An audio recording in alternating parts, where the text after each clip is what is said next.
Bien, bonjour à tous et à toutes. Un grand plaisir d'échanger un petit moment avec vous. Donc moi, je m'appelle François Carré, je suis cardiologue et médecin du sport au CHU de Rennes. Ça fait 41 ans que je me bats contre l'inactivité physique et la sédentarité.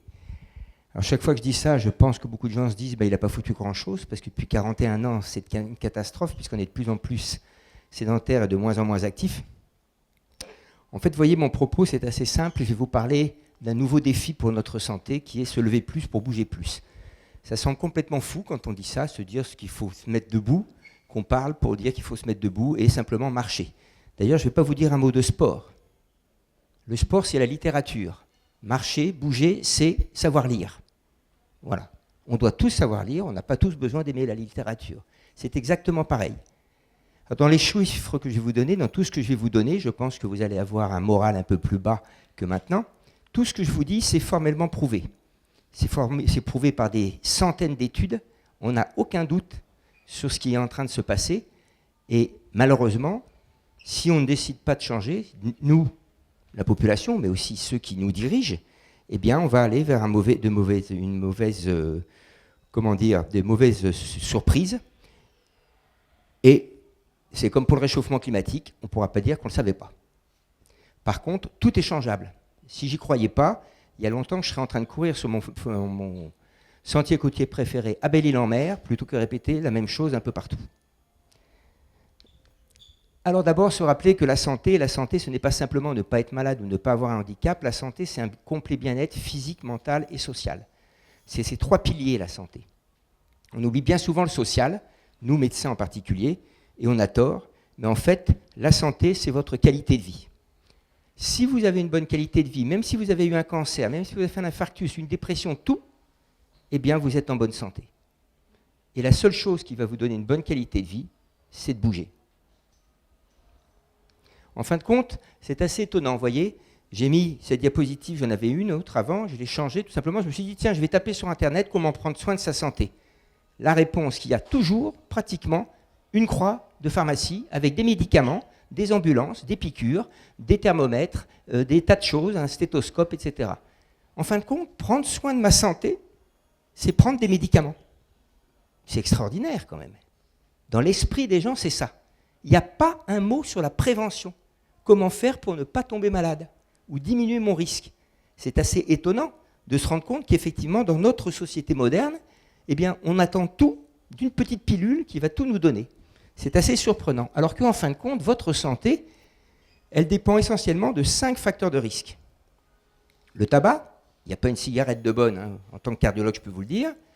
La consommation trop importante d'alcool, et puis 3 éléments contre lesquels on n'a aucune efficacité actuellement, c'est la malbouffe, le manque d'activité physique et le temps sédentaire, et puis aussi, un deuxième point, un nouveau, parce que c'est un petit peu nouveau, c'est les troubles du sommeil, que ce soit en quantité ou en qualité.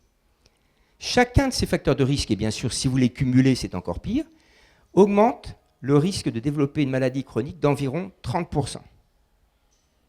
C'est-à-dire que contrairement à ce que beaucoup de patients m'ont dit, quand je leur annonce un diabète, une hypertension artérielle, voire un infarctus, ils lèvent les bras au ciel et ils disent « Vous ne m'étonnez pas, mon père était hypertendu, ma mère était diabétique, ma grande-tante a fait un infarctus. » À aucun moment, à part, je vais vous dire, peut-être à peu près 10 patients dont je me rappelle, il y en a un qui m'a dit « Oui, d'accord, je fais un infarctus, docteur, mais je l'ai bien cherché quand même. Je fume 3 paquets par jour, je mange n'importe quoi et je ne dors pas. Alors, je l'ai cherché. » Non, dans la tête des gens, ce n'est pas de leur faute. Les gens n'acceptent pas de croire que ça, c'est mauvais pour votre santé. Votre santé, elle dépend de vous. Et le grand problème que l'on a actuellement, c'est de quoi meurt-on? Pour 60% des décès, 70% des décès en France actuellement, c'est des maladies chroniques. En France, vous avez plus de 75% des gens de 65 ans qui prennent au moins un médicament. Plus de 3/4 des gens de 65 ans prennent au moins un médicament. L'espérance de la, vous avez entendu parler de la retraite, l'espérance de vie en bonne santé en France, chez les hommes, je viens de les réentendre parce que c'est revenu avec les événements qu'on vit, c'est revenu sur la table, 64 ans. C'est bizarre que personne n'ose dire qu'en Suède, c'est 74 ans chez les hommes. Donc ça prouve qu'on peut vivre plus longtemps en bonne santé. Il faut arrêter de dire que de travailler, ça va forcément me donner de la mauvaise santé. Ce qui donne le plus souvent de la mauvaise santé, c'est de fumer, c'est de bouffer n'importe quoi et c'est de ne pas bouger. C'est quand même ça qu'il faut savoir. Et je vais vous le montrer parce qu'on a tout expliqué, on montre tout, on sait très bien comment ça se passe. Donc en fait, l'inactivité physique, ce n'est pas la sédentarité. C'est deux choses différentes. Pendant très longtemps, comme tout le monde, j'ai mis tout dans le même sac, la sédentarité. Et en fait, on s'est rendu compte qu'il y a deux choses qui ne sont pas bonnes. C'est de ne pas bouger assez. Je vais vous donner les recommandations qui sont, enfin, les quantités d'activité physique qui sont recommandées par jour. Et puis, le temps passé assis. Le temps passé assis est quelque chose qui est très mauvais pour la santé. Avant, on disait 6-7 heures. On a changé, puisque actuellement, en France, pour les adultes, c'est 12 heures par jour assis, les jours travaillés, et 9 heures par jour, les jours où on ne travaille pas, en moyenne. Donc on a arrêté de donner des chiffres, parce que pour compenser 12 heures assis, c'est 2 heures et quart d'activité physique chaque jour. Donc, on ne parle plus de ça. On va simplement demander aux gens de bouger moins, de diminuer son temps assis. Gagner 10 minutes de temps assis sur ma journée, c'est déjà très important, puisque de toute façon, plus le temps passe, plus on augmente la sédentarité. En 10 ans, les adultes français ont augmenté leur temps passé assis devant les écrans de 53%. En 10 ans. Donc, les chiffres ne servent à rien. Donc, on a décidé, vous voyez, c'est ma diapositive date un tout petit peu, et surtout, c'est de rester assis trop longtemps. Ce que je suis en train de vous dire, c'est que vous pouvez être un sportif sédentaire. Je peux faire 5 heures de sport par semaine, être assis 12 heures par jour, je suis sportif sédentaire. Et les pires sportifs sédentaires qu'il y a actuellement, c'est les footballeurs professionnels. Je le sais, j'ai 3 copains qui sont médecins de club de Ligue 1, ils m'ont dit tous les mêmes choses, ils ne se sont pas concertés, je leur ai dit, tiens, dis donc, qu'est-ce que tu penses de la sédentarité chez les sportifs? Ils m'ont dit, oh, bah, les footballeurs, c'est pas compliqué.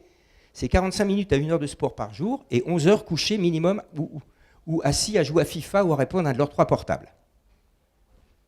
Donc, et nous on le voit, parce que moi quand j'examine les sportifs du Stade Rennais, les footballeurs du Stade Rennais, je peux vous dire que leur taux de graisse est beaucoup plus élevé que le taux de graisse des sportifs que je voyais, des footballeurs du Stade Rennais il y a 10 ans. Les gamins du centre de formation, mais ils sont nuls comparés aux gamins du centre de formation d'il y a 15 ans, au niveau de la capacité physique. Et les entraîneurs nous le disent. Donc effectivement, tout ce qu'on est en train de dire est formellement prouvé. Alors bien évidemment, je vous ai dit que je n'allais pas vous parler du sport, parce que je comprends parfaitement qu'on n'ait pas envie de faire du sport. Ça tombe bien. On vous demande simplement aux gens de se mettre debout et de bouger. Vous voyez, vous avez tout. Aller faire ses courses avec ses sacs, aller au vélo, à l'école en vélo, promener son chien, emmener son fils à l'école, c'est bien, ça fait du bien au papa et à la maman. Ou la petite dame en bas, tout à fait à droite avec son déambulateur, continue à marcher le plus longtemps possible. Rappelez-vous d'une chose, c'est qu'une personne âgée qui arrête de marcher, son espérance de vie, c'est 6 mois. 3 mois assis dans un fauteuil roulant, 3 mois couché au lit, et elle meurt. Ça vous prouve l'importance de marcher. Et ça vous montre simplement que vous devez encourager vos anciens à marcher. C'est un très mauvais signe, la personne qui ne veut plus marcher. Elle va devenir dépendante et son espérance de vie va devenir très courte. Tout ça, ce sont des constats, ça ne m'amuse pas. Hein. J'ai eu des grands-pères, des grands-mères, une mère, un père, donc ça ne m'amuse pas. Mais c'est les chiffres. On ne peut pas aller contre ces chiffres. Alors un autre élément très important, c'est la capacité physique. Qu'est-ce que c'est que votre capacité physique ? Alors pour faire comprendre à mes patients, je simplifie à l'extrême, c'est l'effort musculaire maximum que je peux tenir à peu près pendant 5 minutes. Donc je dis aux gens, combien vous pensez que vous montez de marche en 5 minutes, quand vous les montez le plus vite possible, bien sûr, parce qu'il faut monter le plus possible. Si vous montez 2 étages, en 5 minutes, vous avez une mauvaise capacité physique. Si vous en montez 4, vous avez une capacité physique moyenne, et si vous en montez 6, vous avez une bonne capacité physique. Si vous êtes un champion, vous en montez 12. Mais on n'a pas besoin de champion. On a besoin simplement d'être en bonne santé. Je ne sais pas s'il y a un pointeur sur votre... non ? Donc ce n'est pas très grave. Vous voyez, vous allez deviner ici, il y a des barres noires, ça représente la population des hommes, capacité physique faible, moyenne, élevée. Les barres blanches, c'est les femmes. Je vais me focaliser sur les hommes, non pas que j'aime pas les femmes, mais c'est parce que les chiffres correspondent plus facilement, c'est tout. Donc vous voyez, quand j'ai une capacité physique faible, j'ai 60 personnes dans ce groupe qui meurent chaque année sur 10 000. Qui meurent de maladies chroniques, pas d'accident de voiture, d'accident du travail ou de suicide. Maintenant, capacité physique moyenne, j'en ai 30. Donc je vois déjà que quand j'ai une capacité physique moyenne, je vis plus longtemps que quand j'ai une capacité physique faible. En d'autres termes, si je monte 4 étages, je vais vivre plus longtemps que quelqu'un qui monte 2 étages. Mais surtout, là je ne vous ai pas dit si c'était des personnes jeunes ou âgées. Et je ne vous ai pas dit s'ils sont malades, parce que ça m'est complètement égal. Moi, je sais qu'un homme de 50 ans qui a une capacité physique moyenne, qui a fait un infarctus et qui a un cancer de la prostate, il va vivre plus longtemps qu'un homme qui n'a jamais été malade, qui a 50 ans, qui a une capacité physique faible. Le nombre de marches que vous montez, c'est votre capital santé. C'est simple. Et vous n'avez qu'un moyen de l'améliorer, ce capital santé, c'est de bouger. Aucun médicament n'améliore votre nombre de marche. Aucun. Le médicament que je vais vous donner va faire que vous aurez moins mal aux genoux, vous serez moins essoufflé. Et si vous décidez de bouger, vous allez améliorer votre capital santé. Mes insuffisants cardiaques, je leur donne à tous le même traitement, optimal pour eux. Ceux qui restent au lit meurent plutôt que ceux qui ne restent pas au lit, c'est tout.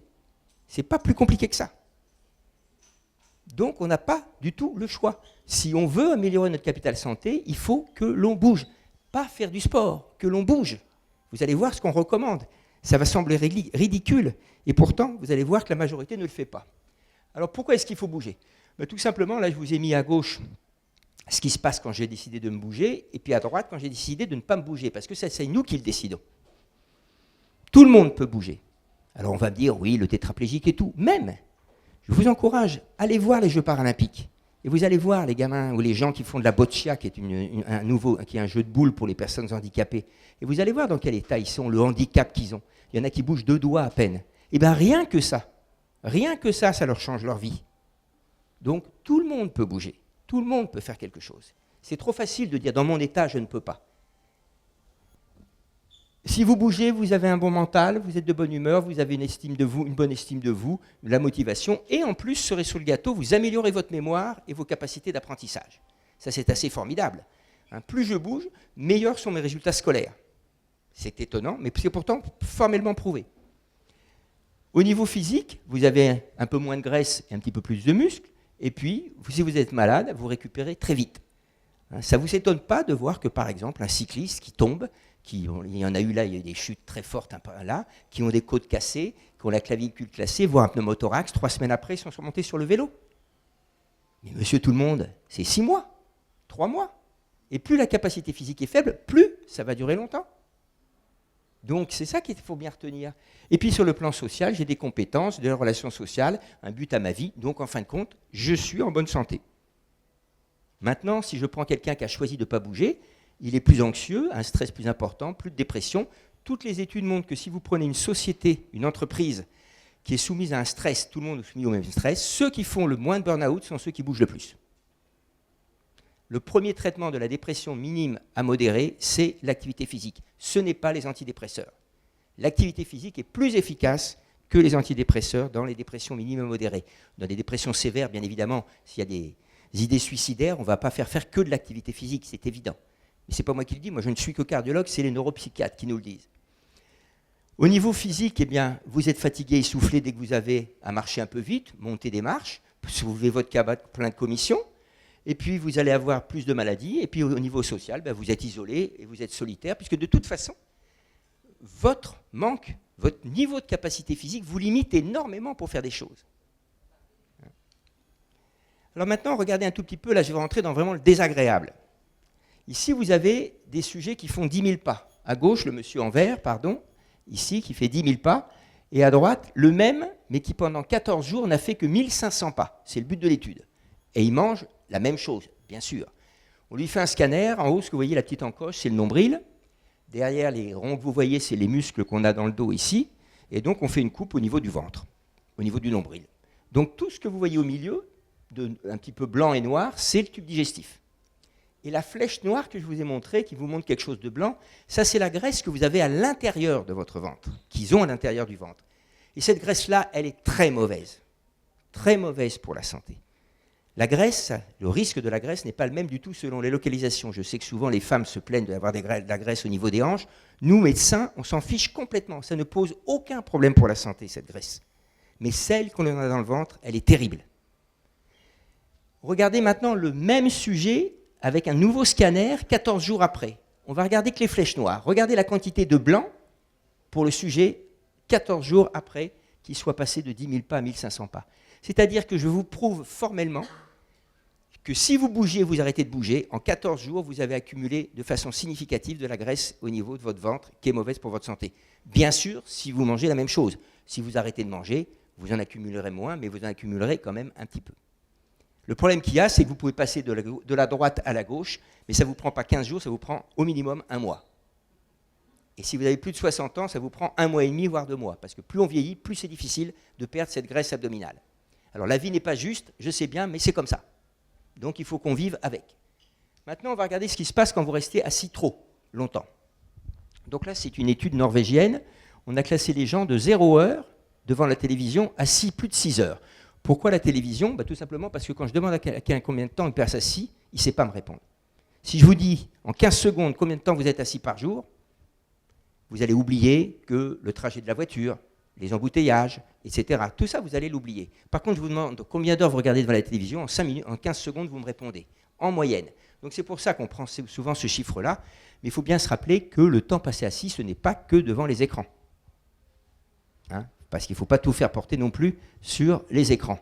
Donc vous voyez, de 0 à 3 heures, on a regardé le nombre de décès, comme tout à l'heure, sauf qu'on s'est intéressé au nombre de décès par cancer. Et de 0 à 3 heures, qu'est-ce que je vois? J'ai à peu près le chiffre 40. Ça veut donc dire que quand je reste de 0 à 3 heures devant ma télévision, j'ai 40 personnes dans ce groupe-là qui meurent de cancer par an. Maintenant, je prends les gens qui restent plus de 6 heures. Et là, j'ai 80 en face. En d'autres termes, il y a 80 personnes qui décèdent par an de cancer dans le groupe qui regarde 6 heures la télévision. Si je vous dis la même chose différemment, je vous dis simplement que si vous regardez la télévision tous les jours 6 heures, contre 3 heures, vous avez 2 fois plus de risque d'avoir un cancer. Toutes choses égales par ailleurs. J'enlève le tabac, j'enlève l'hypertension, j'enlève tout. La seule différence, c'est le temps passé assis. Donc ça a effectivement beaucoup perturbé les cancérologues qui ont complètement changé leur message de prévention en disant aux gens « levez-vous et bougez ». Si vous avez un cancer si vous bougez régulièrement pour les femmes, parce qu'il y a quelques cancers du sein chez l'homme et c'est exceptionnel, chez les femmes, vous avez 20 à 30% de moins de risque de développer un cancer du sein. Si malheureusement vous avez un cancer du sein, qu'on vous fait faire de l'activité physique en même temps que la chimiothérapie, la radiothérapie, la chirurgie, l'activité physique ne remplace pas la chimiothérapie. Ne me faites pas dire ce que je n'ai pas dit. Eh bien, la mortalité diminue de 35% dans le groupe qui fait l'activité physique comparé à celui qui n'en fait pas. Si vous continuez l'activité physique quand vous êtes en rémission de votre cancer, vous avez 40% de moins de récidive. 40% de moins de récidive. Aucune chimiothérapie ne fait ça. Aucune. Ce n'est pas moi qui le dis, ce sont les cancérologues. Moi, je n'y connais rien. Je prends les chiffres qui sont publiés partout sur des études qui portent sur 1 million de patients. Donc, c'est des études énormes qui sont faites. Donc, il faut voir qu'on a un grand problème. Alors là, je vais aller très très vite, simplement pour ce qui est recommandé. Donc, avant 18 ans, on a mis la sédentarité, et puis à côté, on a mis l'activité physique. J'ai mis pas d'écran. Vous avez peut-être entendu les recommandations de la commission des écrans, interdire les écrans avant 3 ans. Vous allez voir sur amélie.fr, qui est la sécurité sociale, qu'est-ce qui est marqué, comme d'habitude, dans notre pays, de toute façon. Les écrans ne sont pas recommandés avant 3 ans. Non, les écrans sont interdits. Nous avons des formes de pseudo-autisme chez les enfants. C'est-à-dire que des enfants de 3 ans qui passent 3 heures, 4 heures, 5 heures par jour devant la télévision ne reconnaissent plus leurs frères, ne reconnaissent plus leurs sœurs et ne parlent plus. On en a plusieurs par jour qui arrivent dans le centre de pédopsychiatrie de notre CHU. Qu'est-ce qu'on fait? On les sèvre d'écran, ça dépend de la gravité, de 15 jours à 3 mois sans écran, ils reparlent et ils reconnaissent leurs frères et leurs sœurs. C'est ça les écrans avant 3 ans. Donc c'est pour ça qu'il faut interdire les écrans avant 3 ans. Il faut que les parents comprennent. Ce n'est pas pour embêter. Moi, ça m'est complètement égal. Si demain on me montre que fumer 3 paquets par jour, on n'est pas malade, eh bien très bien, fumons. Ça m'est complètement égal. Les écrans, c'est pareil. Ne pas bouger, c'est pareil. Si on le dit, c'est simplement que c'est très grave. Donc c'est pour ça que je vous l'ai mis en gros. Et vous vous rendez compte qu'on en est aujourd'hui à dire aux parents qu'il faut que leurs enfants de moins de 5 ans bougent 3 heures par jour. J'ai 8 petits-enfants, dont 3, 4 maintenant qui ont moins de 5 ans, mais ce n'est pas 3 heures par jour qu'ils bougent. Ils bougent tout le temps. Ils bougent tout le temps. Donc aujourd'hui, s'il faut le marquer, ça veut dire que la plupart des enfants de 5 ans ne bougent pas 3 heures par jour. C'est ça qu'il faut voir. Après, on va aller de 6 ans à 17 ans, et là, c'est 1 heure d'activité physique par jour, et c'est 2 heures d'écran. Pourquoi on a recommandé 2 heures d'écran? Parce qu'on remarque que quand vous augmentez le temps passé devant les écrans, il y a de plus en plus de dépression, au-delà de 2 heures, et une augmentation. Je vous rappelle quand même qu'il y a 15 ans, il y a 10 ans, il n'y avait pas de dépression chez les jeunes, les gamins de 11 ans. Un gamin de 11 ans ne pensait jamais à être dépressif. Il faut quand même se rendre compte de ce qu'on est en train de vivre actuellement. Et le temps pour l'activité physique, c'est 1 heure d'activité physique par jour, ce n'est pas du sport.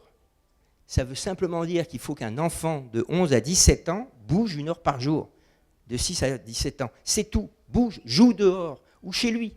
C'est ça qu'on dit.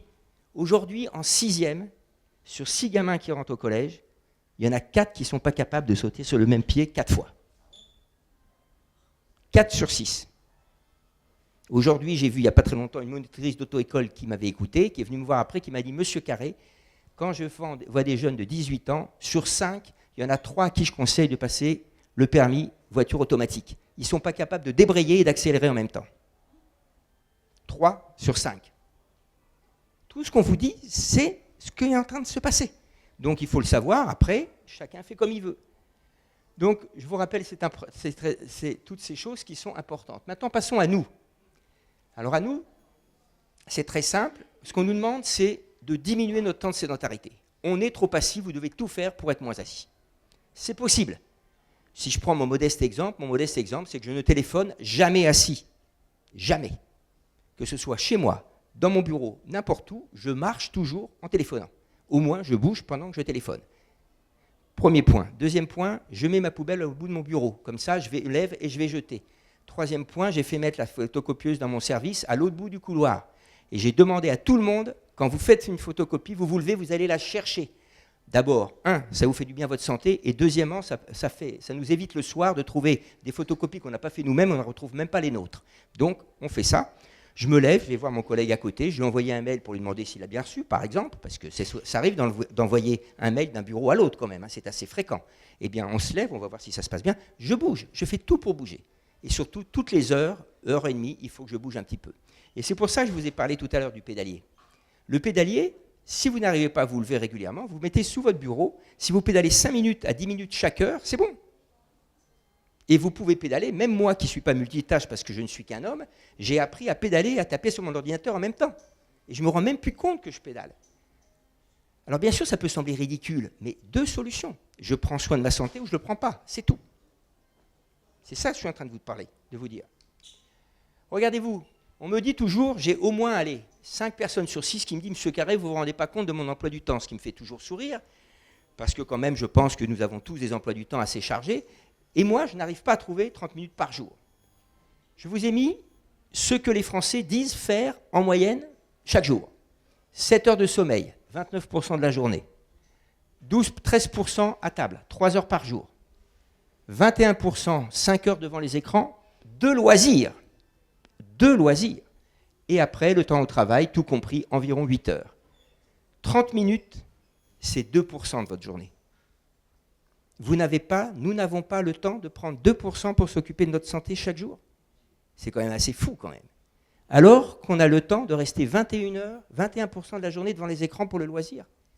Je ne peux pas prendre le temps de bouger régulièrement.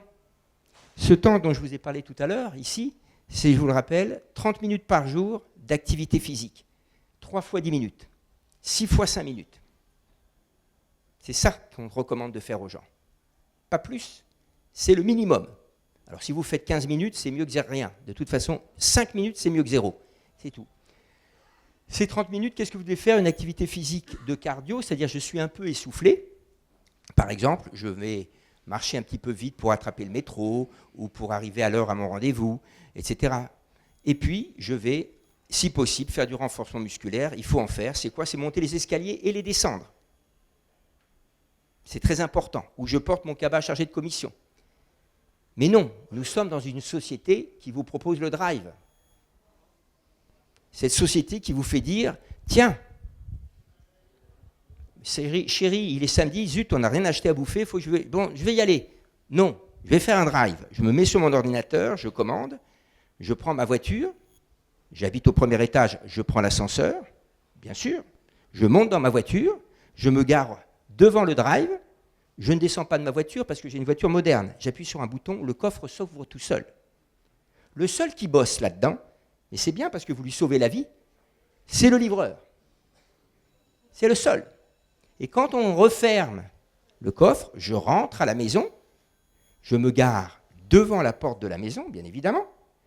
J'ouvre mon coffre, toujours sur mon bouton, je me lève, je prends les sacs, et là c'est la difficulté. Il faut que je remonte dans l'ascenseur, un étage, et j'arrive chez moi. J'ai rien contre le drive si ce temps du drive me permet d'aller faire de l'activité physique, ce temps gagné. Mais ce n'est pas ça. Le but de notre société, excusez-moi d'être brutal, c'est de rien foutre. Regardez les gens, la publicité sur le robot qui passe l'aspirateur tout seul. Qu'est-ce que fait la maîtresse de maison? Elle regarde la télé. Vous croyez qu'elle en profite pour aller pédaler, se balader? Non, pas du tout. Le robot qui tond la pelouse, qu'est-ce que fait le propriétaire? Il est dans son hamac en train de boire une bière.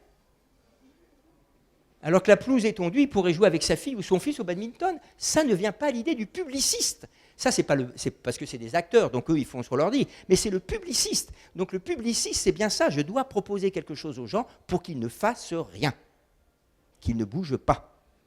Vous y penserez à moi en septembre. Vous allez voir à la radio, qu'est-ce qu'on va vous dire? C'est la rentrée.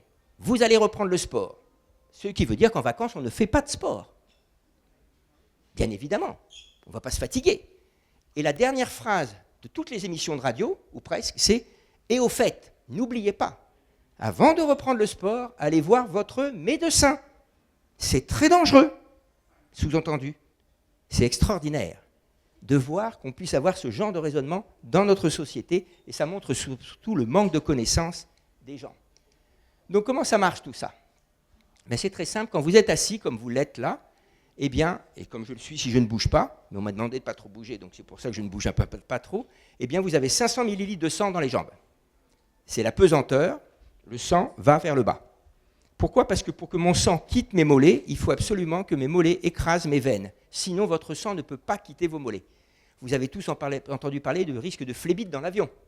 Eh bien, la phlébite dans l'avion, c'est simplement parce que si vous restez assis 8 heures avec les jambes pliées, votre sang reste dans vos jambes, forme un caillot, et c'est une thrombose du sang, donc un petit caillot dans la veine, et c'est une phlébite, tout simplement.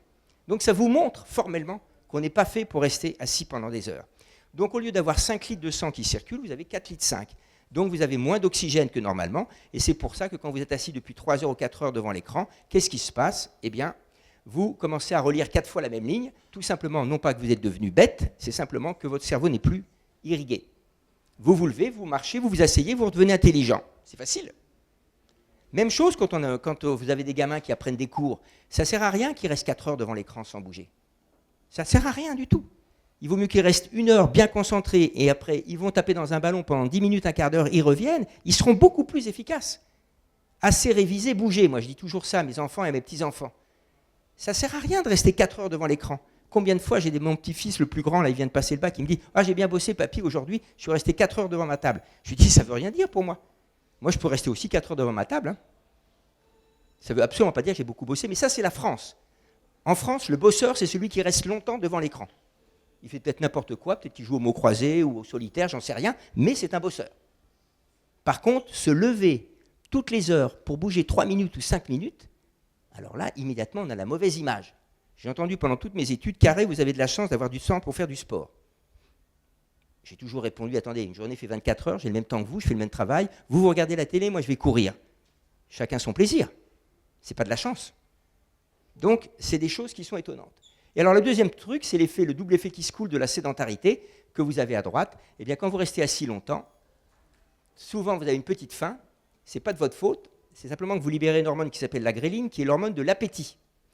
Et malheureusement, quand vous avez, ou alors vous êtes très fort, il faut que vous me disiez qu'on vous faites, parce que moi aussi, ça m'arrive d'avoir faim, je ne suis pas mieux que les autres. Eh bien, en fin de compte, quand vous vous levez, vous allez rarement manger de la salade. Donc, vous ne mangez pas beaucoup, mais vous mangez souvent. Et vous ne vous souvenez pas que vous avez mangé souvent. Donc, vous ne comprenez pas pourquoi vous prenez du poids, puisqu'on ne se rappelle pas du petit truc qu'on a grignoté 3 ou 4 fois dans la journée, ou 5 fois ou 6 fois. Celui-là, on ne se rappelle pas. Et on va voir le docteur, on lui dit, oh, docteur, je ne mange pas beaucoup. C'est vrai, c'est ce que je leur réponds, je lui dis, mais vous mangez très souvent. Ce n'est pas la quantité en une fois, c'est la suite. Alors pour les 30 minutes, tout à l'heure, je ne vous l'ai pas dit, je vais vous donner ma recette. C'est que la mienne. Moi, ça fait 16 ans que ma journée dure 23h30. J'ai 30 minutes d'activité physique dans ma journée. Donc, mon agenda, j'ai 23h30 pour caser ce que j'ai à faire. Et c'est super compliqué. Je me gare à 1 km de mon hôpital, 10 minutes de marche le matin, 10 minutes de marche le soir. Et je marche 10 minutes après manger, j'ai fait mes 30 minutes. Qui peut ne pas faire ça ? Qui peut ne pas le faire? Qui peut ne pas décider de se garer plus loin? Qui peut ne pas décider de descendre une station de métro, une station de bus plus tôt chaque jour et la même chose le soir? Ça prend 10 minutes. On les a, les 30 minutes, on les a tous. Donc, je reviens à ma graisse abdominale, et là, je vais vous faire des économies. N'achetez pas de balance, surtout les nouvelles balances, vous savez, qui vous donnent la composition corporelle, la température, la météo, éventuellement le programme de la télévision, tout. Non, là voilà ma balance, c'est ma ceinture de pantalon. Dès que ma ceinture me serre, c'est que je mange trop ou que je ne bouge pas assez. C'est pas plus compliqué que ça. Et c'est là que je vais être le deuxième des fois désagréable. Je vous ai montré, la première fois, c'est quand je vous ai dit que quand on bougeait moins, on accumulait de la graisse. Eh bien, ce n'est pas physiologique, à partir de 60 ans, de changer de tour de taille, de pantalon ou de jupe tous les 2 ans. Non.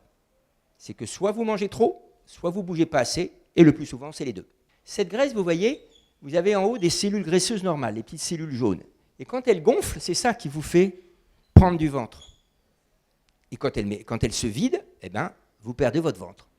Seulement, quand elles gonflent, elles dysfonctionnent complètement, ces cellules. Et elles vont libérer des molécules qui vont augmenter l'inflammation, le stress oxydant et baisser vos défenses immunitaires. Et ça fait le lit de toutes les maladies chroniques, dont les cancers. Pourquoi ? Parce que les défenses immunitaires, tout le monde se rappelle que l'immunité, c'est pour me protéger du Covid, me protéger contre les infections. Oui, pas que. Chaque jour, vous avez des cellules anormales qui circulent dans votre corps et qui sont détruites par les défenses immunitaires et qui évitent que vous ayez un cancer. Or, toutes les études le montrent, les gens en surpoids ou obèses ont plus de cancer que les autres. Tout simplement parce qu'ils ont des défenses immunitaires qui sont moins bonnes. A l'inverse, qu'est-ce qui se passe quand vous bougez ? Pourquoi est-ce que si ça bouge, ça donne autant d'effets ? Alors ça, on a eu beaucoup de mal à le faire comprendre à la plupart de nos collègues, parce que il faut quand même se rappeler qu'aujourd'hui, on est en train de dire que bouger, ça évite d'avoir des cancers, ça évite d'avoir des accidents vasculaires cérébraux. Vous vous rendez compte que si vous bougez régulièrement, vous diminuez de votre risque d'avoir un accident vasculaire cérébral de 40%. 40%.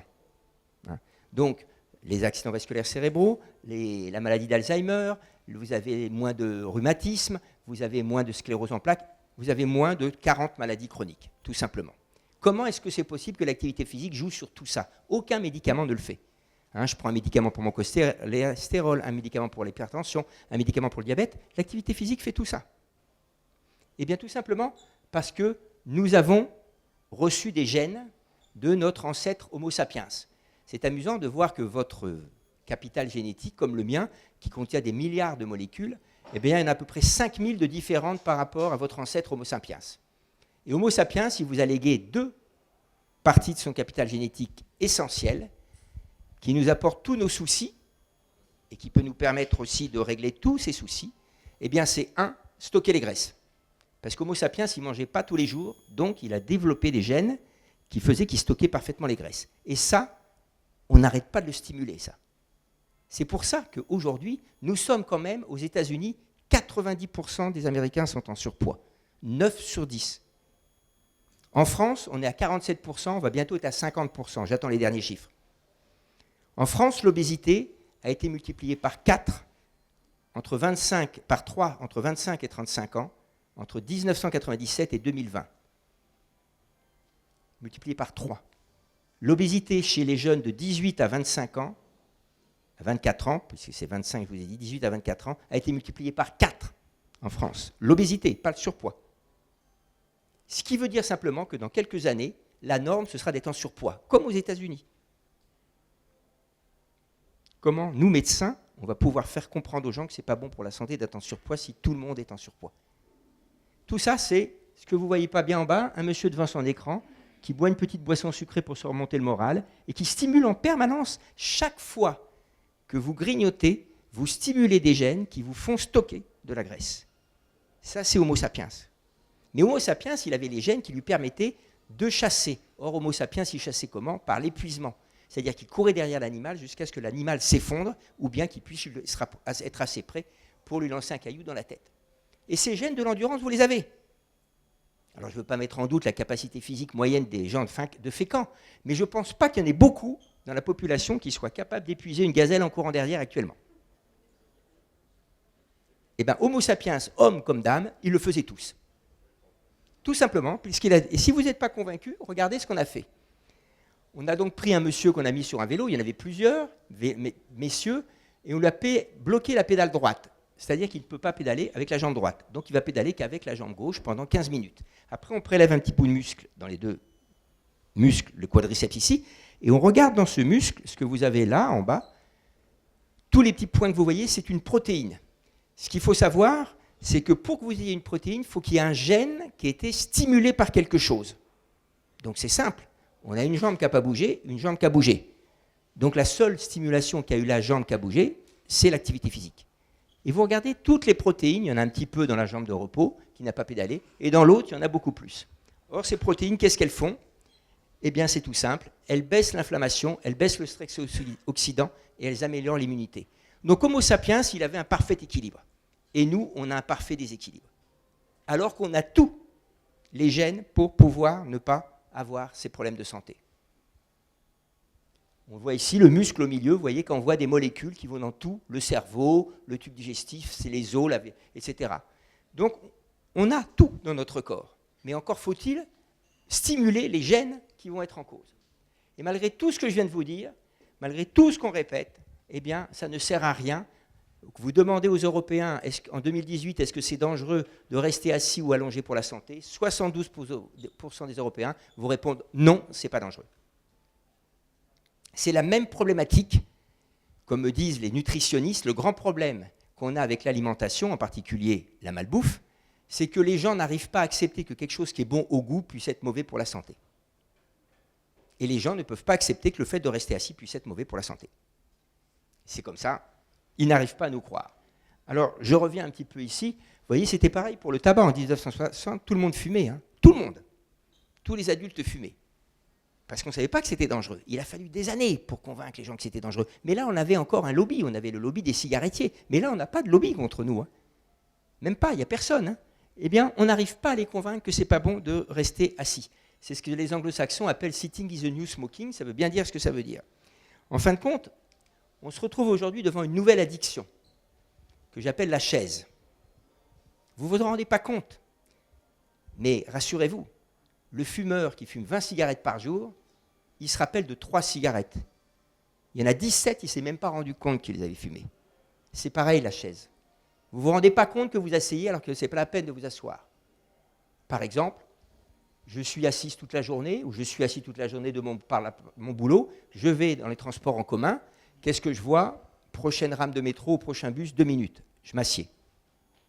Le métro arrive, le bus arrive, je cherche une place assise, 2 stations, je m'assieds. J'ai rendez-vous avec des amis, j'arrive le premier, qu'est-ce que je fais? Ils vont arriver d'ici 5-10 minutes, je reste dans ma voiture, assis. C'est ça, la chaise. La chaise, c'est une addiction.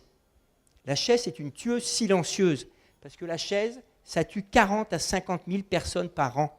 La sédentarité, avec les maladies chroniques que ça provoque, c'est 40 à 50 000 décès par an. Hein, c'est ce qu'on voit. Première cause de mortalité évitable, nous dit l'Organisation mondiale de la santé. 4e cause de mortalité mondiale. Je vous l'ai dit tout à l'heure, 53% de temps en plus, obésité multipliée par 3. Voilà ce vers quoi nous allons. Et ça ne fait qu'augmenter. Depuis des années, je vous dis, ça fait 41 ans que j'en parle, donc je peux vous dire que ça ne fait qu'augmenter, hein, et il n'y a rien à faire. Et regardez le comble du comble. Ça, c'est typique. On n'a pas de chance, les escaliers en béton sont toujours en panne. C'est pour ça qu'on ne les prend pas. Sinon, tout le monde les prendrait. Mais là, vous avez un escalier roulant. Vous avez 100 personnes qui attendent. Parce que les gens ne montent pas les marches. C'est pour ça qu'ils attendent. Si tout le monde monte les marches, on n'attendra pas. Mais ce n'est pas gênant. On attend. Je n'ai pas le temps de prendre 3 fois 10 minutes dans ma journée pour bouger, mais j'ai le temps de rester à attendre que l'escalier roulant m'empêche de monter. Et le comble du comble, c'est que le jour où l'escalier roulant est en panne, eh bien là, on monte les marches. Le cerveau de l'homme, avec un grand H, est quand même drôlement tordu. Je vous rassure, on a le droit de monter les escaliers roulants. Et on peut même les descendre, ce n'est pas dangereux, il n'y a pas besoin de s'encorder. Parce qu'on ne descend pas les escaliers roulants. Trop fatigant, trop dangereux. Si jamais je tombe en avant, vous vous rendez compte? Alors là, c'est une vraie photo, ça c'est un peu moins vrai. C'était Bruxelles, un journal de Bruxelles qui a fait une publicité, comme ça pas une publicité, qui a dit « Un escalator tombe en panne aux heures de pointe, ses usagers sont bloqués 4 heures avant d'être secourus. » Mais on va y arriver. On en rigole, mais vous verrez, on va y arriver. On va arriver à ce que quand l'escalier va s'arrêter, les gens ne vont pas penser à descendre. Ils vont attendre un peu. Je suis sûr, avant de commencer à descendre. C'est assez terrible. Addiction à la chaise. Surtout qu'en plus, la chaise, elle vous raconte des histoires. Le canapé vous raconte des histoires. Combien de fois j'ai des gens qui me disent « Ah, j'ai une journée harassante. » Qu'est-ce que je fais? Je me mets dans mon fauteuil. Très bien. Je me lève après, je suis aussi fatigué qu'avant. Vous n'avez rien changé. Même plus, parce que comme vous êtes resté longtemps sans bouger, vous avez les jambes qui sont un petit peu rouillées, etc. Il vaudrait vraiment mieux, croyez-moi, que quand vous arrivez après une soirée harassante, vous alliez marcher 10 minutes, ça vous fera beaucoup plus de bien, et là, ça vous reposera. Bouger vous repose. Bouger, c'est une bonne fatigue. Ne pas bouger, rester sur une chaise, c'est une mauvaise fatigue. Tous les patients qui ont des cancers me le disent. Monsieur Carré, quand je bouge, c'est une bonne fatigue. La chimiothérapie, c'est une mauvaise fatigue. Il résume parfaitement. Quand vous bougez, tout simplement, vous allez libérer des hormones qui vont aller dans votre cerveau, qui sont les hormones du plaisir, la dopamine, la sérotonine, et ça va vous détendre, ça va vous faire penser à autre chose. Mais rester sur votre chaise, ça ne changera rien, rien du tout.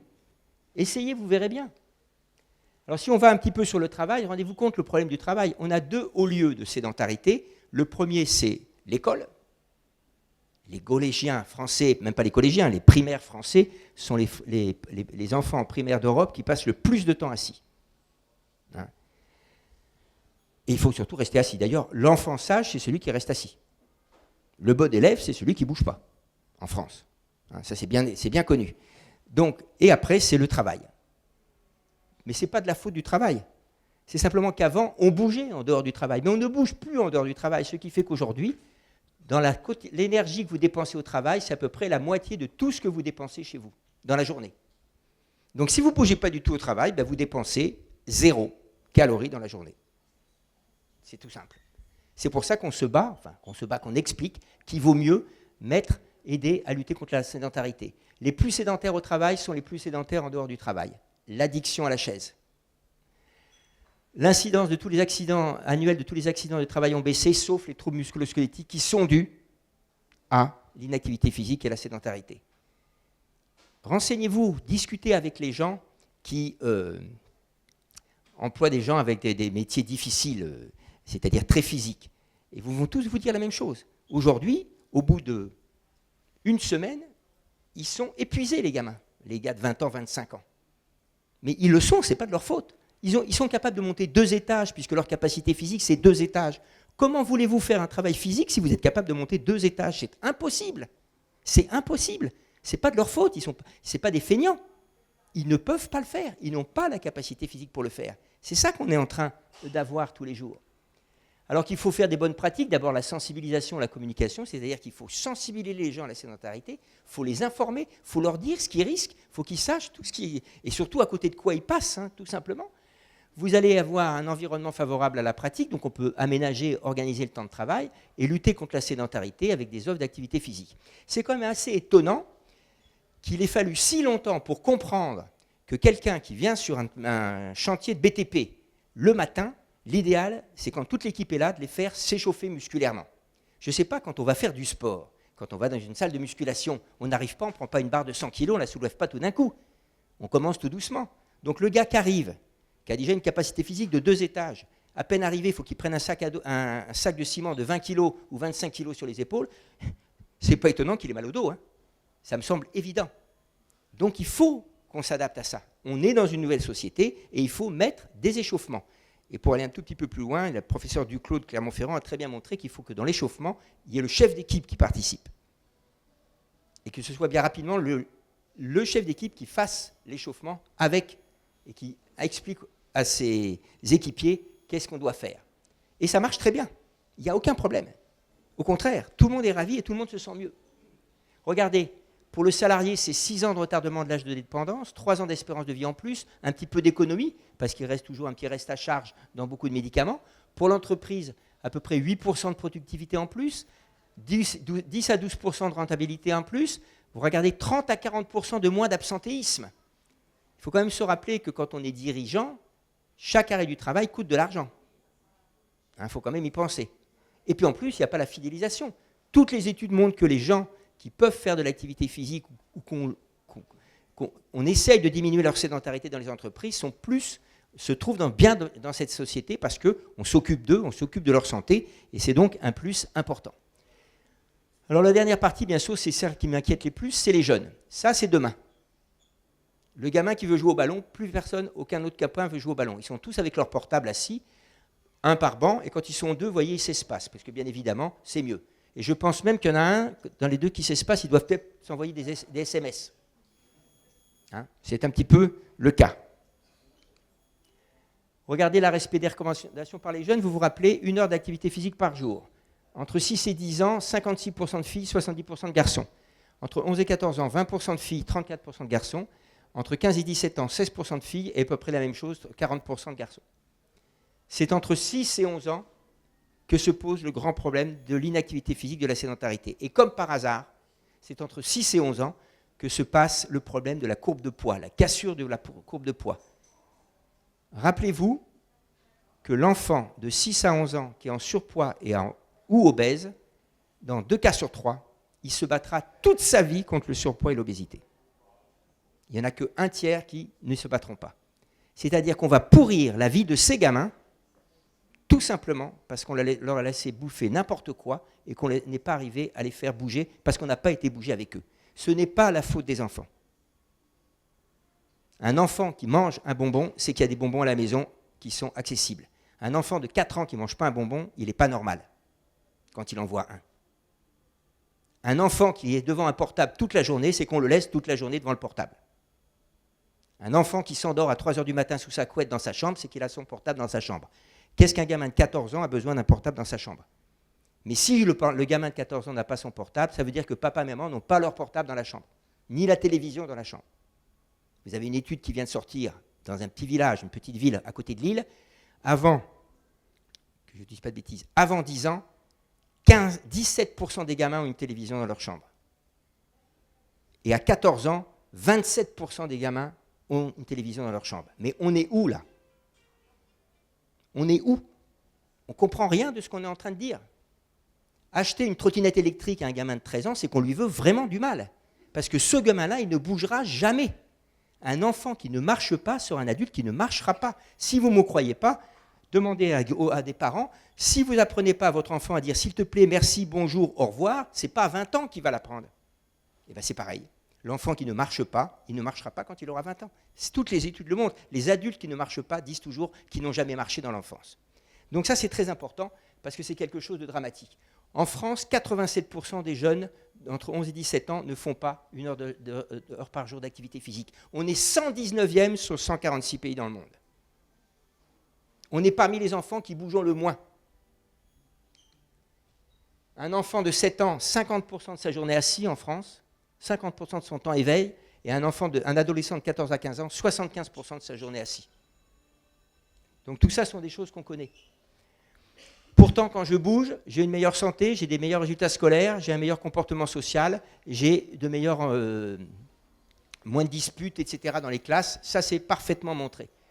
Juste ici, quelque chose qui peut vous intéresser. Alors, on voit très mal, je suis vraiment désolé. C'est une très belle étude où on a fait des IRM à des enfants. Pourquoi on fait des IRM? Parce que les IRM, il n'y a pas de rayon. Donc, on peut répéter autant d'IRM qu'on veut, cérébral. Donc, vous voyez, on a fait une IRM. Ce que vous voyez de bleu, c'est les neurones qui dorment. C'est-à-dire les neurones qui ne font rien. Dès que c'est un petit peu vert, c'est que le neurone se réveille. Et quand on voit du rouge, comme on voit à droite, c'est que le neurone est parfaitement actif.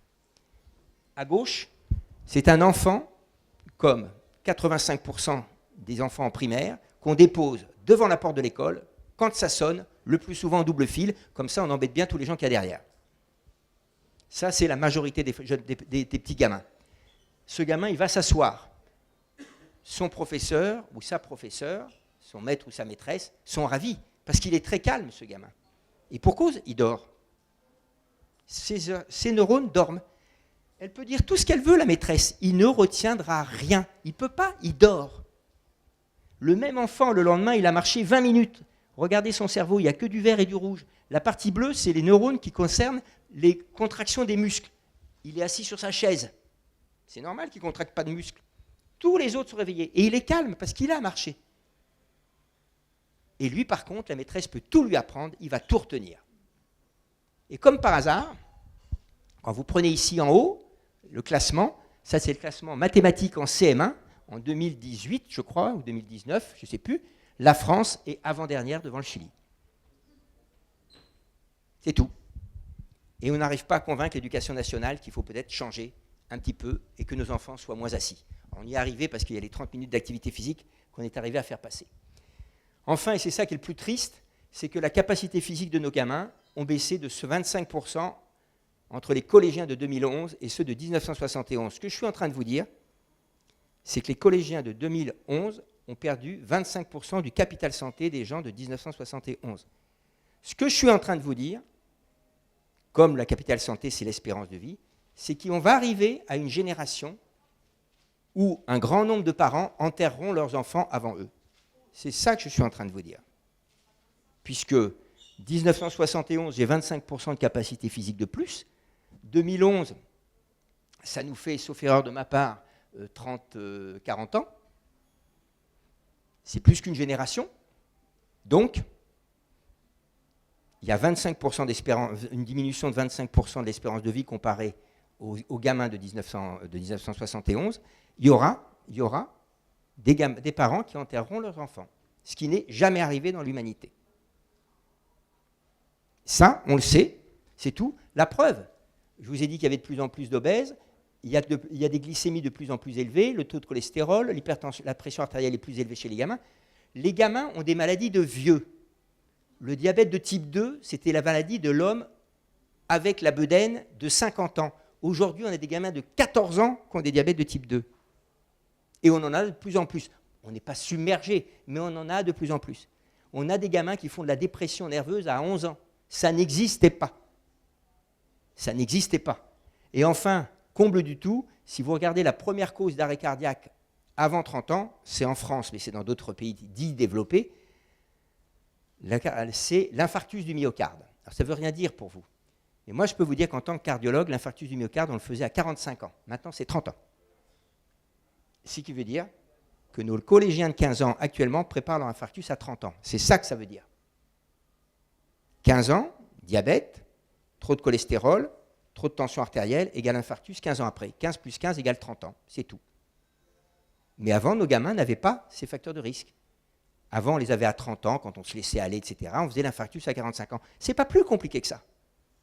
Sauf que maintenant, si vous avez des gens qui font des infarctus à 30 ans, ceci dit, le problème de la retraite, ça va être réglé. Là, il n'y aura plus de soucis, il n'y aura plus de déficit, ne vous inquiétez pas. Donc de ce côté-là, il faut prendre positif. Mais par contre, ces malades-là, il va falloir les soigner à partir de 30 ans, alors qu'avant, on les soignait à 45-50 ans. Et on va y revenir. Donc je vous l'ai dit, le rôle essentiel des parents, les deux choses qui comptent, c'est le comportement des parents et la relation parent-enfant. Le comportement des parents, c'est qu'il faut arrêter quand il fait beau. Là, il fait beau, par exemple. J'ai mon gamin qui fait trop de bruit dans la pièce à côté de moi. Il me gêne, j'entends pas bien la télé, donc il m'énerve. Donc je lui dis, va dehors jouer. Il est puni. Vous le punissez. En fin de compte, vous le mettez dehors pour jouer, c'est une punition, puisque vous lui dites, fiche le camp, va jouer dehors. Mais vous regardez la télévision, enfin vous, le parent, le père ou la mère continue à regarder la télévision. Double punition. L'enfant ne peut pas regarder l'écran, mais il faut qu'il aille dehors. La vraie chose à dire, c'est, bon écoute, t'es bien énervé, allez, viens, on va aller jouer dehors. Ça, c'est tout à fait différent. On va aller jouer dehors. Mais ça, ce n'est pas le cas. Aujourd'hui, ce n'est absolument plus le cas, malheureusement. Et pourtant, regardez, je parle régulièrement dans les lycées, et j'ai vu qu'il y a 3 phrases, des mots même, des adolescents, que tous les adolescents disent. Flemme. C'est pas j'ai la flemme, trop compliqué, trop long, trop fatigant de dire j'ai la, c'est flemme. Je m'ennuie. Et je dep. Alors je dep, avant c'était je déprime, maintenant c'est je dep. Vous entendez? Flemme. Je suis assis, avachi toute la journée. Je suis fatigué. C'est bien ce que je vous dis, ça ne repose pas de rester assis ou couché. Je déprime. Eh oui, dépression avant 11 ans. Et je m'ennuie. Ça joue dans la dépression. Il suffirait que ces gamins-là se mettent debout et bougent en allant simplement avec tous leurs copains se balader, taper dans un ballon, ou n'importe, tout simplement se balader, et ils règlent tout. Et bien quand je leur dis ça, parce que je parle beaucoup avec eux, ils me regardent, ils ne comprennent pas ce que je dis. Parce qu'ils ne me croient pas. La norme pour eux, c'est d'avoir la flemme, de déprimer et de s'ennuyer, puisqu'ils s'ennuient tous, ils ont tous la flemme. C'est ça qui est normal. C'est ça notre problème. C'est les 100 gamins, quand une fois ça m'est arrivé d'avoir à monter 4 étages pour changer d'amphithéâtre, j'avais 100 étudiants avec moi, il y en a 3 qui sont arrivés avec moi au 4e étage. Et je ne suis pas monté vite. Tous les autres se sont arrêtés au moins une fois. Tous. Je vous rappelle que ces gamins, ils ont 22 ans. Donc ils avaient au moins 45 ans de moins que moi. Et vous croyez que ça les perturbe? Absolument pas. C'est nous qui ne sommes pas normaux. Puisque 96 n'ont pas monté les 4 étages sans s'arrêter. La norme, c'est de s'arrêter. Et bien c'est pareil. La norme, c'est d'avoir la flemme. La norme, c'est de s'embêter. La norme, c'est de déprimer. Et quand je l'arrive en leur disant, mais je te propose une solution, je vous propose une solution, ça ne passe pas le message. Ça ne passe pas. Donc c'est ce problème-là. Alors que vous avez d'autres exemples, regardez. En haut, la trottinette, vous avez vu, je ne vous ai pas mis une trottinette électrique. Une trottinette à 3 roues pour la petite, la maman, le garçon, la dame qui monte l'escalier, mais formidable, formidable. La petite fille qui est à côté d'elle, elle va les monter les étages quand elle sera grande. Elle va les monter les escalators, elle. C'est toute la différence. Et puis là, à droite, c'est moi. Bon, je n'ai pas encore de canne, mais ça va venir. J'ai déjà la casquette, on ne la voit pas, mais j'ai la casquette, et puis je tiens un de mes petits-fils par la main. Et puis on se balade. 10 minutes, un quart d'heure, 20 minutes. Et là, c'est du gagnant-gagnant. Parce que moi, j'apprends quelque chose de lui, et surtout, je marche. Et lui, il marche, donc c'est normal de marcher, et je vais lui apporter quelque chose. Donc je trouve que ce n'est pas difficile en réalité. Ce n'est pas très compliqué, c'est du bon sens. Eh bien, il n'y a rien à faire. Rien à faire. En fin de compte, voilà les résultats. Vous avez en novembre 2020, chez les jeunes, 50% qui ont un risque sanitaire très élevé parce que c'est plus de 4h30 par jour d'écran, moins de 20 minutes d'activité physique par jour. 50% des jeunes Français, de 11 à 17 ans, flemme, je m'ennuie, etc. Les adultes, c'est pas mieux. 95% des adultes français en 2022 soit ne bougent pas assez, soit sont trop sédentaires. Donc on n'est pas mieux qu'eux. Le résultat qu'on attend, c'est pas compliqué. Entre 2020 et 2030, l'OMS nous promet 500 millions, j'ai bien dit 500 millions, un demi-milliard de malades chroniques en plus, en sachant que ça coûte 27 milliards de dollars par an de les prendre en charge, ces malades-là. En France, entre 2020 et 2025, le ministère de la Santé nous dit qu'il va y avoir 750 000 à 1 million de malades chroniques en plus. C'est M. Braun, quand il était ministre de la Santé, qui m'a dit ça, qui est donc un collègue. Et je lui dis, mais monsieur le ministre, qui va les soigner? On a déjà la décertification médicale. Si vous nous rajoutez tous les 5 ans 1 million de malades de plus, je ne vois pas comment on va faire. Et puis je lui dis, mais qui va payer? Parce qu'on ne pourra pas payer. Et si vous n'êtes pas convaincu, regardez dans les économies. Il faut faire les économies, vu les dettes qu'on a, il faut faire des économies. On a bien dit qu'on allait diminuer le remboursement des traitements des malades chroniques, qui sont prêts à 100%. On ne peut donc déjà plus payer. Donc ce que je suis en train de vous dire, c'est qu'il y a un homme politique ou une femme politique qui va dire un jour, à 70 ans, tombez pas malade, on ne pourra pas vous soigner. C'est ça que je suis en train de vous dire. On ne pourra pas prendre tous ces malades en charge. Surtout qu'ils seront malades à 30 ans, pas à 50 ans. Donc si vous n'avez qu'une chose à retenir, et c'est peut-être celle qui vous permettra de bien retenir ce que je vous ai dit, quand je vous ai dit que votre santé dépendait de vous, c'est une phrase qui n'est pas de moi, c'est de Jim Rohn, c'est un Américain, qui nous dit « Prenez soin de votre corps, c'est le seul endroit où vous êtes obligé de vivre ». Qui s'est posé cette question? Qui s'est dit qu'en fin de compte, sa vie qui était si pourrie, c'était peut-être tout simplement parce qu'il n'avait pas pris soin de son corps. Et ça, il ne peut pas le changer, son corps. Donc soit vous ne bougez pas, vous mangez n'importe quoi, vous fumez, vous choisissez, c'est votre rôle, chacun est libre. Je ne donne pas aucune injonction, je vous préviens, et vous allez vivre dans un milieu, un endroit parfaitement pourri, pas à 20 ans, pas à 30 ans, mais ce sera à 40, 50 ou 60 ans. Ou bien vous faites 30 minutes d'activité physique par jour, vous mangez équilibré, vous faites attention à votre sommeil, et vous allez pouvoir vivre dans un endroit paradisiaque. Chacun fait comme il veut. Mais je crois que ça, c'est la vérité. C'est le seul endroit où vous êtes obligé de vivre, c'est votre corps. Donc si vous n'en prenez pas soin, eh bien, il vous le rendra pas bien. Voilà, je suis à votre disposition si vous avez des questions. Mais comme je vous l'ai dit, rien n'est perdu. On a fait une étude chez des gamins. On peut diminuer de 40% la baisse de la capacité physique si on entraîne des gamins à raison de 10 minutes par cours d'éducation physique et sportive, d'entraînement dur. Donc on peut tout changer. Mais il faut que les parents s'en occupent, il faut que l'éducation s'en occupe, il faut que tout le monde s'y mette. Sinon, ce sera comme le réchauffement climatique. C'est tout. Je suis à votre disposition si vous avez des questions ou des remarques.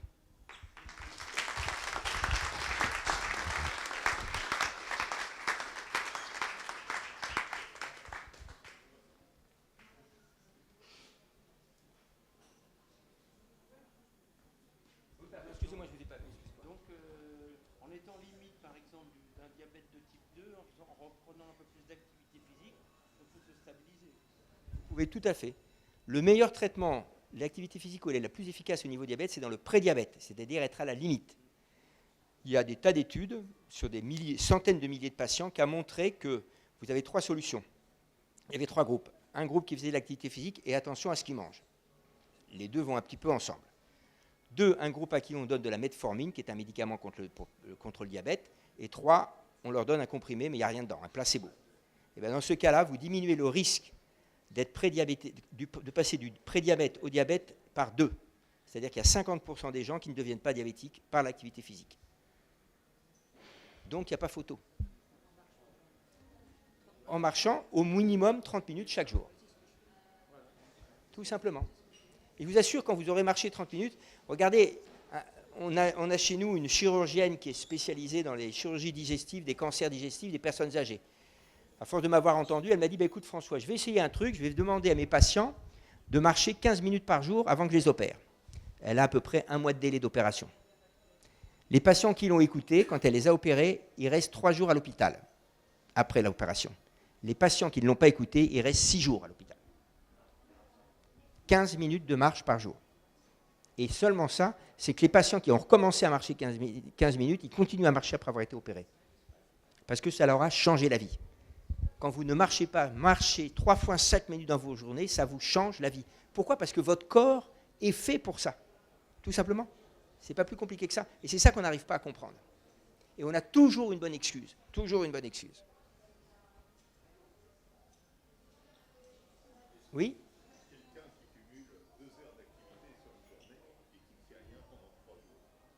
Alors l'effet n'est pas très bon, tout simplement parce que, je ne vous l'ai pas dit parce que j'ai oublié, les molécules que je libère quand je fais de l'exercice, l'effet dure 36 heures.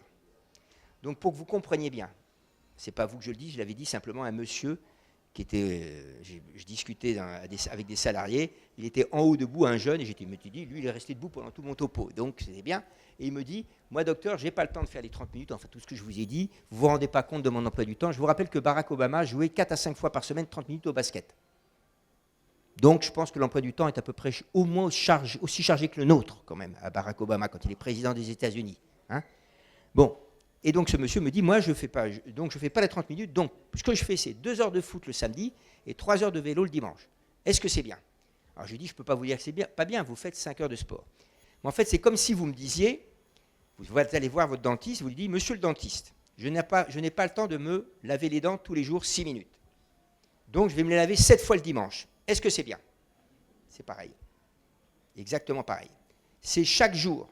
Votre corps ne fonctionne bien que si vous l'entretenez chaque jour. C'est comme une voiture, c'est comme tout, c'est comme n'importe quelle chose. Ce qui est fou, c'est qu'il y a des gens qui s'occupent mieux de leur voiture que de leur corps. Ça, c'est un autre problème.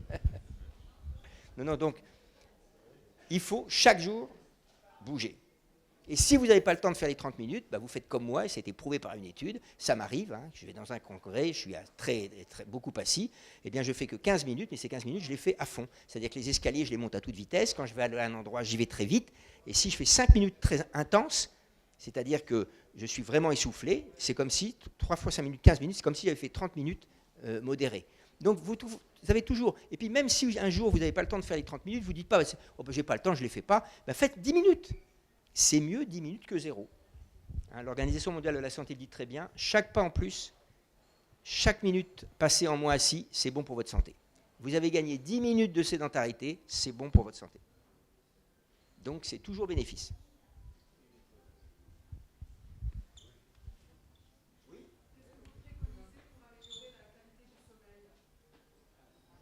Alors, la qualité du sommeil, déjà, c'est une question qui est très vaste, que je ne vais pas pouvoir, d'abord je ne suis pas un spécialiste du sommeil, et vous répondre aussi bien. La qualité du sommeil, déjà, il faut qu'on l'examine, il faut qu'on fasse un bilan. en parler à un médecin qui connaisse un petit peu le sommeil. Éventuellement, il y a des questionnaires pour éliminer des causes type apnée du sommeil qui touchent tout le monde. Hein. Tout le monde a en tête que l'apnée du sommeil, c'est simplement les gens en très fort surpoids et qui ronflent. Pas du tout. Il y a des gens qui dorment mal, leur qualité de sommeil n'est pas bonne, tout simplement parce que, alors qu'ils ne ronflent pas. Et donc, il faut rechercher pourquoi vous dormez mal. Et puis après, il y a plein de choses qui peuvent être faites. Par exemple, ça peut être déjà de vérifier que vous dormez parfaitement dans le noir, que dès que vous sentez les yeux qui vous piquent le soir pour aller vous coucher, au lieu de rester devant la télé ou de rester en disant non, il faut que je finisse ce que je lis ou il faut finir ce boulot-là, eh bien non, c'est ce qu'on appelle le train du sommeil. Quand le train du sommeil passe, prenez-le, montez dedans, surtout si vous avez du mal à vous endormir. Donc c'est toutes ces choses-là qu'il faut faire. Vous pouvez faire aussi une petite marche. Ce qui n'est pas bon pour dormir, c'est de faire de l'activité physique intense, être très essoufflé. Mais si vous allez marcher, ça ne va pas du tout vous empêcher de dormir. Pas du tout. Donc vous voyez, c'est toutes ces choses-là qu'il va falloir faire. Je ne peux pas vous répondre en 1 minute. Mais de toute façon, les gens qui bougent, généralement, dorment mieux que ceux qui ne bougent pas.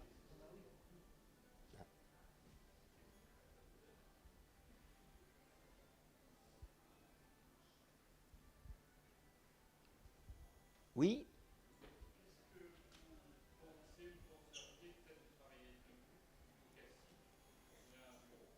Alors, on l'a fait, hein, on a fait les. C'est pas moi qui ai fait. Nous, dans notre équipe, on ne fait pas des travaux là-dessus. Mais en fait, ça ne change pas grand-chose dans le sens où vous restez debout et vos 500 millilitres, ils sont quand même dans vos jambes. Hein. Il faut avoir un tapis roulant, avoir un vélo, ou tout simplement vous mettez un petit pédalier sous votre bureau et vous pédalez. Hein. Tout simplement. Nous, moi, je vous dis, chez moi, j'ai un pédalier sous mon bureau. À l'hôpital, non, parce qu'à l'hôpital, je suis toujours debout. Mais chez moi, j'ai un pédalier sous mon bureau et je pédale 5 minutes, 10 minutes. Des fois, je pédale 20, 25 minutes, je ne me rends même pas compte. Et on a un collègue qui a quand même perdu 18 kilos en, je ne sais plus si c'est 16 mois. Alors, il a fait attention à son alimentation, certes, mais rien qu'en pédalant sous son bureau. Et c'est beaucoup plus rentable. On a essayé les bureaux assis debout. D'abord, ça coûte assez cher si vous mettez un tapis roulant ou même un vélo bureau, ça coûte assez cher, ce qui n'est pas le cas des pédaliers. Il y a tout. Dans les pédaliers, vous avez les Rolls-Royce et puis vous avez mais c'est quelque chose d'abordable. Mais en fait, c'est ce qu'on appelle, nous, la sédentarité en bougeant. Vous verrez, je pense que dans quelques années, systématiquement, il y aura des systèmes pour que vous puissiez bouger en même temps que vous travaillez. Parce que de toute façon, on n'arrivera pas à ne pas être assis. On n'y arrivera pas, ce n'est pas possible. Donc, moi, ça ne me dérange pas. Ce qu'il faut, c'est qu'on propose des solutions. Mais surtout qu'on prenne conscience que je dois tout faire pour m'occuper de ma santé. Et non pas me dire, oh, je ne vais quand même pas pédaler pendant que je travaille. Mais si, s'il n'y a pas d'autre solution, si votre boulot, c'est vraiment, vous devez être assis toute la journée et que vous bossez je ne sais pas combien d'heures par jour, sinon, de toute façon, vous le paierez au niveau de votre santé, c'est tout.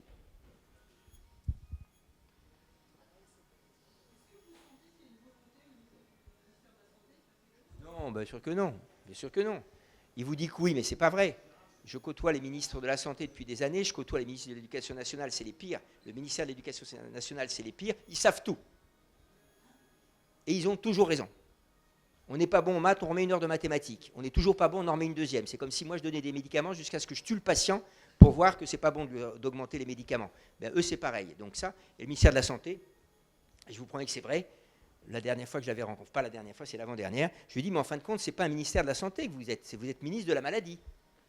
Alors, elle me dit, monsieur Carré, qu'est-ce que vous allez être encore en train de me dire? Ben, je dis, écoutez, votre budget pour la santé, pour les médicaments, c'est combien par rapport à votre budget? Et il me dit, oh, allez, on est entre 87 et 90%. Donc, vous prenez 90% de l'argent que vous avez pour payer des médicaments. Donc, c'est bien pour des malades. Donc, vous vous occupez bien de malades. Donc, vous êtes bien le ministre de la maladie. Si vous faisiez de la prévention, vous seriez le ministre de la Santé.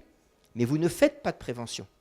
Vous vous rendez compte que la loi du sport sur ordonnance, vous savez, prescrire de l'activité physique ou du sport pour les malades, ce n'est pas la ministre de la Santé qui l'a fait. C'est Mme Fournéron qui était ministre des Sports.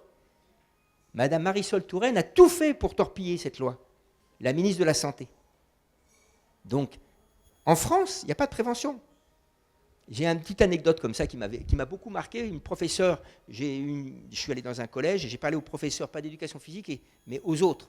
Parce que, pareil, le professeur d'éducation physique et sportive, oui, c'est un professeur, mais ce n'est pas un vrai professeur quand même, hein, par rapport à ses collègues. Hein. C'est beaucoup plus noble d'être prof de maths ou de latin grec. Hein. Alors que je peux vous apporter qu'aujourd'hui, c'est beaucoup plus important d'être professeur d'éducation physique vu la santé de nos gamins que mathématiques. Regardez les résultats en maths, d'ailleurs, donc on le voit très bien. Bon, peu importe. Et là, il y avait ça, puis je fais mon topo, et à la fin, j'ai une dame qui était professeure d'allemand, et qui avait un accent allemand, qui était donc allemande, et qui me dit « Ah, mais monsieur Carré, ça y est, j'ai compris. Une des grandes énigmes que j'ai eues, qui m'a surpris quand je suis arrivé en France, c'est le nombre de pharmacies. Il y a beaucoup plus de pharmacies en France qu'en Allemagne. Il y en a partout chez vous, me dit-elle. Ça, c'est typique. Or, quand on prend le coût moyen des médicaments dans l'Europe, le chiffre exact, je ne me souviens plus précisément, ça doit être dans les 10 milliards d'euros par an, si vous voulez. En France, on est à 11,2. Donc plus, alors que nous, on les paye moins cher. Parce que notre Agence nationale du médicament, avant qu'un nouveau médicament arrive et qu'on puisse l'utiliser, nous, il y a au moins 1 an à 2 ans avec les autres pays comme l'Europe, comme l'Allemagne, l'Europe du Nord, la Suède, etc. Nous, c'est beaucoup plus tard parce que c'est des discussions de marchand de tapis pour que les médicaments soient moins chers. C'est pour ça qu'on a cette pénurie. Les laboratoires, ils ne vont rien faire pour nous aider, je peux vous le dire. Ça, c'est sûrement pas eux qui vont nous aider. Donc, peu importe. On dépense plus d'argent et pourtant, on a une espérance de vie en bonne santé qui est plus basse. Donc ça veut dire que ce n'est pas ça. Non, je pense que nous n'y croyons pas. En France, on est dans le pays de Descartes. Descartes, c'est le cerveau. Et le cerveau, pour le développer, il faut travailler le cerveau. Il n'y a que les médecins qui ont compris que le cerveau faisait partie du corps. L'éducation nationale, absolument pas. Faire de l'activité physique, c'est une perte de temps. Faire du sport, c'est une perte de temps. Pour beaucoup de gens, c'est ça, en réalité. Ce qui est faux. Totalement faux. On peut faire les deux. Donc on n'y croit pas. Si on y croyait, il y aurait eu des décisions de prise. On a bien eu un président qui a dit « J'en ai marre qu'il y ait 15 000 morts sur les routes, on veut passer à 3 000 ». On est arrivé à 3 000. Et pourtant, qui y croyait ? La ceinture de sécurité, tout ça, la plupart d'entre vous n'ont pas connu. Moi, j'ai connu la guerre. Mon beau-père qui m'a dit « Mais à cause de toi, François, je vais mourir brûlé dans ma voiture parce que je ne pourrais pas sortir de ma voiture à cause de la ceinture de sécurité. » Donc on l'a connu, tout ça. Et on a tenu bon, on a fait les chicanes, les radars, les barrières de sécurité, on y est arrivé. Donc si demain j'ai un homme politique ou une femme politique qui dit « Je ne veux plus que les enfants de 15 ans aient des maladies de vieux », c'est fini, on va l'aider, on va lui donner des solutions. Alors qui ne seront peut-être pas forcément agréables, mais ce n'est pas grave. Si on explique, le problème qu'il y a, c'est qu'on n'explique pas. D'ailleurs, regardez, on pose une question quand il y a eu M. Macron avait parlé de rajouter des heures de sport. Question aux personnes. Est-ce que vous êtes d'accord pour qu'on fasse faire plus de sport à vos enfants à l'école ? 60% des auditeurs répondent non. Bien sûr, l'enfant, il n'a pas envie de faire du sport. C'est pas ça la question, c'est pas ça d'ailleurs, nous on ne propose pas de sport. La question c'est, est-ce que vous êtes d'accord pour qu'on fasse faire plus d'activité physique à votre enfant à l'école pour sa santé ? Là, ils auraient répondu oui. Mais si vous dites, d'emblée la question, est-ce que vous êtes d'accord pour qu'il y ait plus de sport à l'école pour votre enfant ? Ils répondent non, puisque l'enfant, ça, le sport ne l'intéresse pas, la compétition ne l'intéresse pas, les ados, ça ne l'intéresse pas. C'est un choix, ça ne me dérange absolument pas, là, tout a évolué. Moi, j'ai sûrement, je me souviens, mais ce que j'ai pu faire vivre à mes parents quand j'étais adolescent, rien à voir avec leur adolescence à eux. Donc, c'est pas ça qui m'ennuie, c'est que on ne prend pas les bons termes, on n'essaye pas de faire comprendre ce que je vous ai montré. Pas du tout. Ça choque personne de vous annoncer qu'il y a plus de diabétiques de 15 ans. Pour les gens, ça ne veut rien dire. Mais non, ce n'est pas ça. Il faut dire, rendez-vous compte, il y a plus de diabétiques de 15 ans, diabète qui était une maladie de l'homme de 50 ans. Et si vous le dites à la radio en permanence, les gens, ça va rentrer dans leur tête quand même. Mais ce n'est pas du tout le cas. Donc, il n'y a pas de véritable volonté en réalité. On s'est amélioré, on a mis les 30 minutes d'activité physique quotidienne dans l'école primaire, ce n'est pas fait partout, mais ça. Donc on a progressé quand même. Mais on n'a plus de temps à perdre et je ne vois rien pour l'instant qui va arriver pour ça.